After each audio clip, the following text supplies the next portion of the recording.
ご夫婦ともとてもいい方だったわ。あんな殺され方するなんて。子供？はあ、そういえばいたわ、男の子が一人。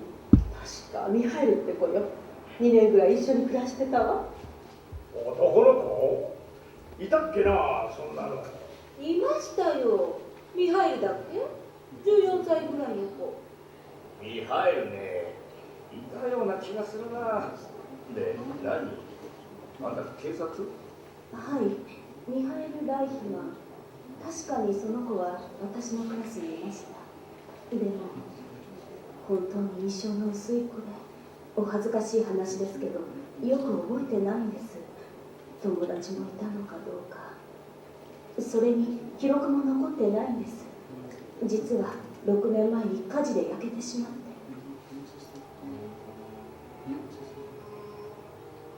確かにこのペルーに6年前までミハエルという名の少年がいた。そしてミハエルの本当の名はヨハンって、そういう名前の時あったっけ？誰なんだお前は。だがそれを知って何になる。知ったところであいつは殺人を繰り返す双子の兄。ただそれだけだ。何をやってるんだ僕は。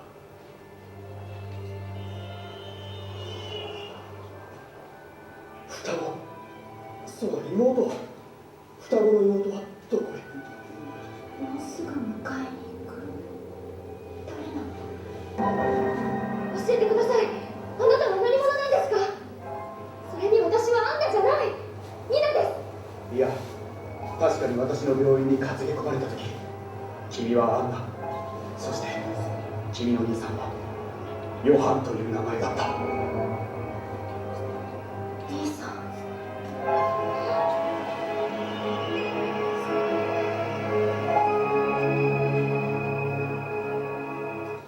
どういうことなんだ。彼らは本物の刑事なのか。しかしあの血は何だ。誰の通報で来たんだ。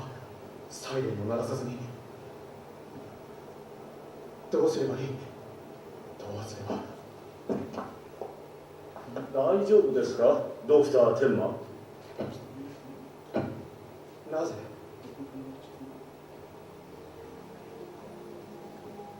ぜ知っているんです。私は名前は言ったが医者であることまでは言ってない。なぜ知っているんです。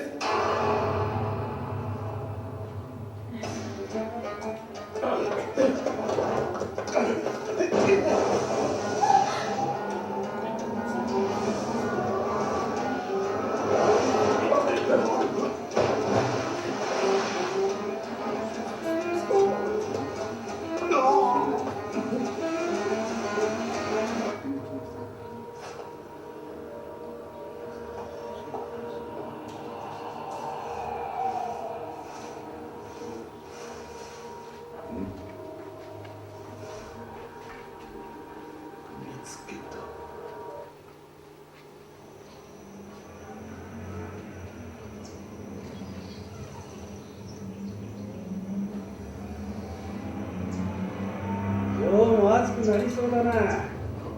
あんた夏だってのにそんなに着込んで暑くねえのかよ。あ、なんだいそりゃ。3日前の新聞じゃねえか。今度はフェルデンで中年夫妻がやられたってな。犯人は医者だって話じゃねえか。そういえばあんたもフェルデンへ行くって言ってたな。知り合いでもいるのかい？ああ、会えるかどうかわからないが行かなくちゃならないんだ。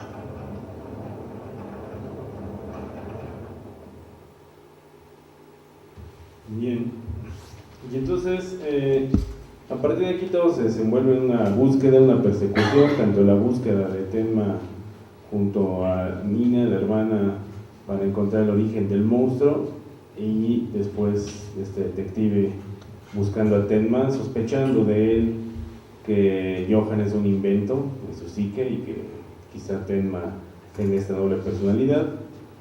Y bueno, pues ahí la trama es una persecución, ¿no? Digo, mantener esta trama por más de 70 capítulos, imagínate, solo a partir de esta idea de la búsqueda, ¿no? Que es muy común en animes tradicionales, ¿no? Remy hace un viaje, Bell y Sebastian, Candy.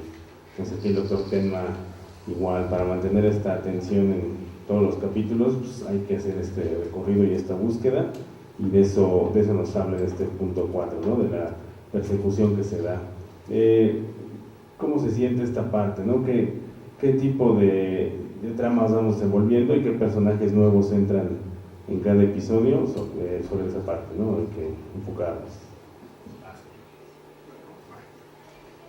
Bueno, lo que vemos en la persecución son motivadas por diferentes cosas, y es muy interesante. Me gustaría resaltar en primer lugar la persecución del detective y la característica que él tiene, ¿no? Cuando de alguna manera vuelve el caso, reaparece Johan y acusan a Tenma de asesinato. Tenma se pone a buscar a Johan, ¿no? En un principio para asesinarlo, pero justamente atrás de él se pone un detective a buscarlo a él, ¿no? En contra, como bien estaban comentando. Esta persecución de Jung es muy interesante porque al final de cuentas es un personaje que de alguna manera retrata monstruosamente la persecución de la justicia, que de alguna manera también es un cliché que ya hemos visto en la caracterización de los detectives, ¿no? Ese detective que de alguna manera implacablemente va en busca de la verdad y no para hasta que encuentra a su sospechoso, ¿no? A lo largo de la trama va a cambiar y Jung va a cambiar su objetivo, pero esa persecución al borde de lo psicótico, tanto de Jung como de Tenma, es una cuestión bien interesante. La otra parte muy importante es justamente la función que tiene Johan como de algo como que entre que existe y no existe, es decir, varias personas que están persiguiendo a Johan básicamente están como en la búsqueda de una especie de fantasmagoría. Tenma es el único que está seguro que existe, igual la hermana gemela, Nina.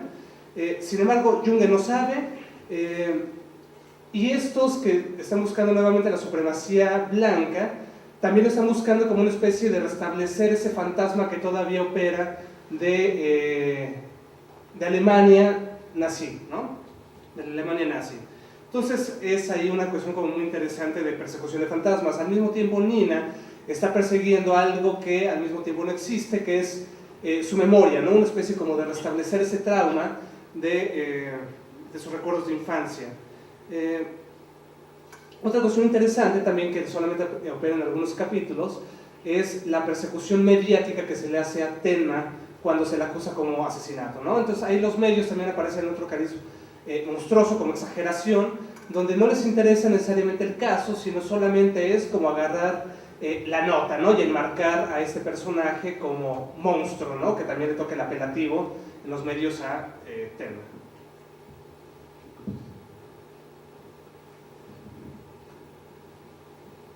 Y bueno, entonces el anime ya se convierte en un thriller de detective similar a Death Note, hay elementos bastante parecidos. El detective se obsesiona con Tenma porque cree hallar en él lo que en realidad ocurre con Johan, una doble personalidad. Entonces finalmente esta persecución se vuelve como pura proyección, es un laberinto de espejos que se enfoca en la obsesión. Tenma se obsesiona con Johan y el detective se obsesiona con Tenma. El monstruo es un espejismo de lo que buscamos o queremos encontrar, lo que tememos, pero al final nos atrae como una droga. Y eso es lo que también nos lleva a vivir, es una idea. Entonces, en muchas ocasiones hablan de los demás personajes, pero como si ya en su mente se hubiera creado el personaje, por así decirlo. El detective le comenta a Tenma: tú eres el asesino, Johan vive en ti. Entonces ya se hizo toda una imagen de lo que es, de lo que debe ser este doctor, porque dentro de su lógica detectivesca, él dice que nunca se equivoca, así es y así tiene que ser. Entonces en muchas ocasiones en diálogos o mientras están interactuando los personajes solamente están anteponiendo la imagen que tienen del otro, de la otredad. ¿Y en cuántas ocasiones no pasa eso con los discursos? Tomamos nuestro discurso y hacemos que embone con nuestra idea de lo que tiene que ser el otro. Y finalmente Nina es muy interesante porque Nina tiene este doble, ya ha tenido esta carencia, la falta de memoria durante toda su vida y entonces su idea es complementarse con este otro. podría no haber hecho nada, se podría haber quedado tranquila y no tendría que haber sufrido, pero en muchas ocasiones tenemos que asumir ese riesgo no para encontrar a otros, sino para encontrarnos a nosotros mismos.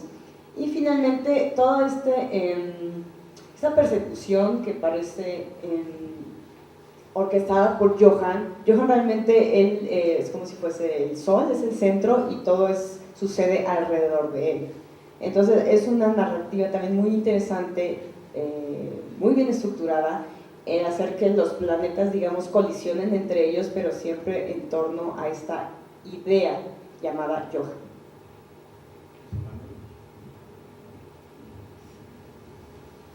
Gracias. A mí la persecución me recuerda completamente las películas del cine negro y policial de Estados Unidos y de Inglaterra, sobre todo porque vemos un outsider. ¿Qué es un outsider? Es un personaje que está fuera de la sociedad, que tiene sus propias obsesiones, como el detective Lund, que tiene hipertimesia y es un personaje pues realmente objetivo, pero a la vez sumamente obsesivo y subjetivo. O sea, agarra su forma de pensar y de ahí no lo sacan hasta que de plano no le queda otra. Yo creo que de las películas que puedo ver con Monster son El tercer hombre del 49, porque el criminal realmente está muerto, o sea, no existe.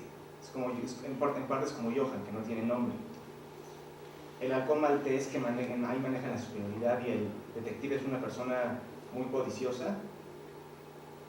Y lógicamente de Hitchcock, bueno, si viene después, Vértigo, podemos ver cómo el detective tiene miedo a las alturas, también cómo acaparan la identidad de Carlota, también uno de los personajes, y lógicamente también Psicosis, que muestra cómo una persona puede adquirir doble identidad, que de alguna forma tiene que ver con Johan, que acapara los recuerdos de su hermana.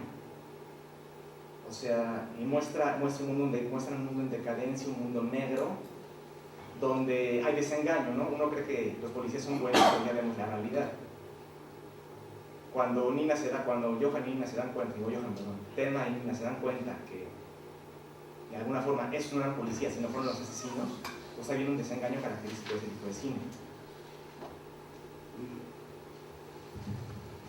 Como ya mencioné, creo que la historia de Monster es buena, pero lo verdaderamente interesante es la narrativa. Como decían, entendiendo la narrativa como yo, esta historia, cómo te la voy a contar a ti. Entonces la narrativa es el cómo te lo cuento. Y como dije, es una película con mucha estructura de thriller. Y Urasawa no tiene miedo de tomar a todos los personajes y desarrollarlos tanto como sea necesario. Hay personajes que son desarrollados durante muchísimo tiempo y que ni siquiera cuando son presentados ni siquiera entiendes cuál es su verdadera conexión con la historia en general. Urasawa tiene esta proeza narrativa de tomar a varios personajes, hacer que te intereses con ellos sin siquiera saber cuál es su pieza dentro del rompecabezas de la historia, solamente para después matarlos en un cierto punto. Entonces, creo que la narrativa aquí es lo más importante de Monster, es lo más experimental y es lo mejor que tiene, porque es precisamente una persecución, a veces Thelma está persiguiendo, a veces está huyendo, es un jale y empuje muy interesante. Entonces, sí, creo que hay muchas cosas que se pueden aprender de una historia de Monster que, en mi opinión, podrían ser aplicadas particularmente para narrativas de videojuegos, que son más interactivas y que divergen en varias decisiones y en varios personajes.